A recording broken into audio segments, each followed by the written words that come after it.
ابن عبد البر نے، تمام امام نووی نے، شارحین حدیث نے اس میں لکھا ہے کہ وہ جو لوگ حضرت ابوبکر صدیق رضی اللہ تعالیٰ عنہ کے زمانے میں مرتد ہو گئے، ان میں ایک بندہ مسیلمہ کذاب تھا جس نے اعلان نبوت کیا، اور لوگ اس کے علاقے کے لوگ تھے، نئے نئے مسلمان ہوئے تھے ابھی، ان میں سے کچھ لوگوں نے اس کو ماننا شروع کر دیا۔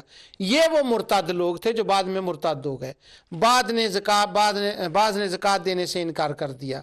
تو اب وہ جو لوگ مرتد ہوئے ہیں، انہوں نے جو بدعت کی ہے، رسول اللہ صلی اللہ علیہ وسلم ان کے بارے میں ارشاد فرما رہے ہیں کہ ان کو حوض کوثر کا پانی نہیں دیا جائے گا۔ یہ تھی بات۔ اب امام بخاری کا سبحان اللہ فہم دیکھیں، یہ ساری باب الاعتصام کے اندر حدیثیں لائیں کہ ان کو بدعتی کون ہوتے ہیں، وہ مرتد ہوتے ہیں، وہ اسلام کے منکر جو انکار کر دیں۔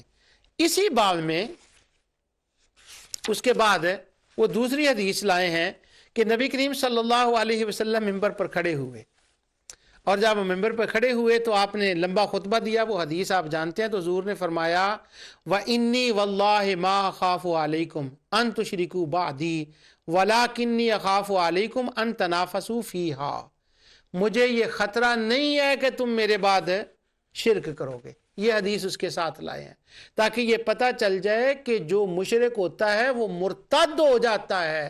مرتد ہونا اور ہے، میری امت کے گناہ کرنا، غلطیاں کرنا یہ اور ہے۔ غلطیاں کرنے والوں کے اوپر ان حدیث کا اطلاق نہیں کیا جاتا، یہ مرتدین اور کفار و مشرکین کے لیے ہے۔ اسی روایت کو امام مسلم نے بھی بیان کیا ہے، وہ کہ کچھ لوگ آئیں گے کیا حوض کے اوپر، اور جب وہ آئیں گے تو میں کہوں گا کہ یہ تو میرے لوگ ہیں من امتی، فیقول انک لا تدری ما عملوا بعد ذلک ما زالوا یرجعون علی اعقابہم، یہ تو پھر گئے تھے، یہ تو واپس چلے گئے تھے اپنے دین کی طرف۔ اور دوسرا یہ ہے کہ انا نعوذ بک ان نراجع علی اعقابنا او ان نفتنا ان دیننا۔ اللہ اکبر، یہ اپنے جب ان پر تھوڑا سی آزمائش پڑی تو انہوں نے دین کو ہی چھوڑ دیا۔ یہ تھا ان کا مرتد ہونا، اور یہ تھی ان کی بدعت، یہ تھا ان کا محروم ہونا حوض کوثر سے۔ ختم دلانے کی وجہ سے نہیں، میلاد کرنے کی وجہ سے نہیں، اونچی ذکر کرنے کی وجہ سے نہیں، یہ تو بہت بڑی بات ہے۔ پچھلے دنوں میں ابھی چند دن ہوئے ہیں، ایک وہ ٹی وی پر پروگرام تھا، ڈاکومنٹری آئی پاکستان کے بارے میں، یہ میں شرم سے بھی آپ کو بات بتا رہا ہوں۔ وہ ڈاکومنٹری آئی کہ کسی بڑا آدمی تھا، کوئی امیر آدمی، کسی گاؤں کا بڑا آدمی تھا، امیر آدمی تھا، گاؤں کا رہنے والا۔ اس گاؤں کے رہنے والے امیر کے گھر میں ایک غریب بچہ چلا گیا۔ جب وہ غریب بچہ چلا گیا تو اس کے گھر میں فٹ بال پڑا ہوا تھا غالباً، تو وہ فٹ بال ہوگا تقریباً کوئی 100 روپے کا کہہ لیں، 500 کا، 1000 کا بھی کہہ لیں، فٹ بال تھا۔ تو وہ گھر میں کوئی نہیں تھا، تو وہ چھوٹا سا بچہ غریب کا تھا، وہ بیچارہ تھا، اس نے فٹ بال کبھی دیکھا نہیں تھا، اس کو اچھا ذرا خوبصورت لگا، وہ فٹ بال اٹھا کر لے آیا۔ جب وہ گھر آ گیا، بعد میں اس کو پتہ چلا کہ فلاں کا بچہ میرا فٹ بال اٹھا کر لے گیا ہے۔ اس نے پنچایت کی، پرے اکٹھی کی، لوگوں کو بلایا، تو وہ فیصلہ کرنے بیٹھ گئے کہ یہ فٹ بال کیوں لے کر آیا ہے۔ اب اس کا فیصلہ کیا ہوا کہ جو بچہ فٹ بال لے کر گیا تھا، اس کی ایک بہن تھی جس کی 10-11 سال عمر ہو گئی۔ تو اس پنچایت نے اور اس فٹ بال کے مالک نے یہ فیصلہ کیا کہ بچے نے میرا فٹ بال چوری کر کے اپنے گھر لے گیا ہے، اب ہم اس کو سزا دیں گے کہ اس کی 10 سالہ بہن کی شادی میرے ساتھ، یعنی اس بندے کے ساتھ جس کی تقریباً 60 سال عمر تھی، 60 ایئرز اولڈ تھا۔ اس کی سزا یہ ہے کہ میرا فٹ بال اٹھا کر لے گیا، اب اس کی سزا یہ ہے کہ اس کی بہن کی شادی میں اپنے ساتھ کروں گا۔ اب وہ پنچایت والے ساتھ بیٹھے ہوئے ہیں، اس کے حواری ہیں، کسی ایک نے نہیں کہا وہ بیوقوف جاہل بدبخت، وہ فٹ بال ہی اٹھا کر لے گیا ہے نا، کیا ہوا؟ قیامت آ گئی؟ تو امیر آدمی ہے، اگر لے گیا تو کیا ہوا؟ چلو اگر لے بھی گیا ہے تو اسے برا بھلا کہہ لے، اس کے ماں باپ کو کہہ لے کیوں لے کر گیا ہے، تو اس کو سزا تو یہ دے رہا ہے کہ اس کی بہن سے شادی کر رہا ہے، 60 سال کا، اور 10 سال کی بچی سے، شرم نہیں آتی تجھے؟ تو اس کو وہ کہنے والا بھی کوئی نہیں تھا، انہوں نے کہا جی فیصلہ ٹھیک ہے۔ پھر وہ ٹی وی پر آیا، وہ معاملہ ہوا، جس علاقے کا تھا، خدا جانے اس کے بعد وہ کیا، وہ میڈیا نے اس بات کو اٹھایا تھا۔ اب آپ کہیں گے بدعت کے ساتھ کیا تعلق ہے؟ تعلق ہے اس کا بدعت کے ساتھ کہ شبہ ڈالنے والے دوست، بندہ دعا مانگے تیسرے یا ساتویں دن اپنے باپ کی مغفرت کے لیے بہن بھائیوں کو اکٹھا کر لے، تو وہ کہتے ہیں حوض کوثر سے محروم ہو گیا، اس کو پانی نہیں ملے گا، خدا فرشتوں کی لعنت، اس آج کے بعد نہ حج نہ عمرہ نہ قرآن نہ صدقہ کوئی قبول نہیں ہوتا۔ یہ اسی طرح کا فتویٰ ہے جیسا اس گاؤں والوں نے وہ فٹ بال اٹھانے والے بچے کے اوپر فتویٰ لگا دیا کہ اس کی یعنی سزا جرم اتنا اور سزا اتنی بڑی۔ تو یہ ہمارے دوست بھی کچھ اسی طرح کا کام کرتے ہیں کہ اگر وہ آپ کے نزدیک درست نہیں ہے تو اجتہادی مسائل، اختلافی مسائل ہیں، آپ کہہ دیں ہمارے نزدیک یہ سنت سے ثابت نہیں، ہم نہیں کرتے، تو اس کو بارے میں یہ کہہ دینا کہ اس کے اوپر تو جی یہ فتویٰ صادر ہو گیا ہے، اور اس کے اوپر وہ پڑھ دینا کلو بدعت ضلالہ کلو ضلالۃ فی النار، وہ حدیث کا اس کے اوپر چسپاں کر دینا۔ ابھی میں نے وہ نکال کر رکھی ہوئی، میں بتاتا ہوں اس کا مطلب کیا ہے۔ تو یہ درست نہیں ہے۔ کار خیر، امور خیر اور ہوتے ہیں، اور بدعت کے کام جن پر وعیدیں آئی ہیں وہ اور ہوتے ہیں۔ یہی بات علامہ قبلہ مفتی احمد یار خان نعیمی رحمۃ اللہ تعالی جو حقیق الامت تھے، انہوں نے اس کی تشریح فرمائی، جس سے میں نے اپنا یہ پروگرام شروع کیا۔ اب میں ایک اور طرف آپ کی توجہ دلانا چاہتا ہوں، وہ یہ آقا دو جہاں صلی اللہ علیہ وسلم، اللہ کے نبی، اللہ تعالیٰ نے ان کو علم عطا فرمایا اور علم غیب عطا فرمایا۔ علم بھی قرآن کا علم، وضو کا علم، اور علم غیب بھی۔ حضور نے قیامت تک ہونے والے فتنوں کے بارے میں آگاہ فرمایا، اور آقا ان فتنوں کو دیکھ رہے تھے۔ اب یہ جو اٹھنے والے فتنے تھے نا بعد میں، ان میں زیادہ تر فتنے جتنے تھے وہ منافقوں سے اٹھے۔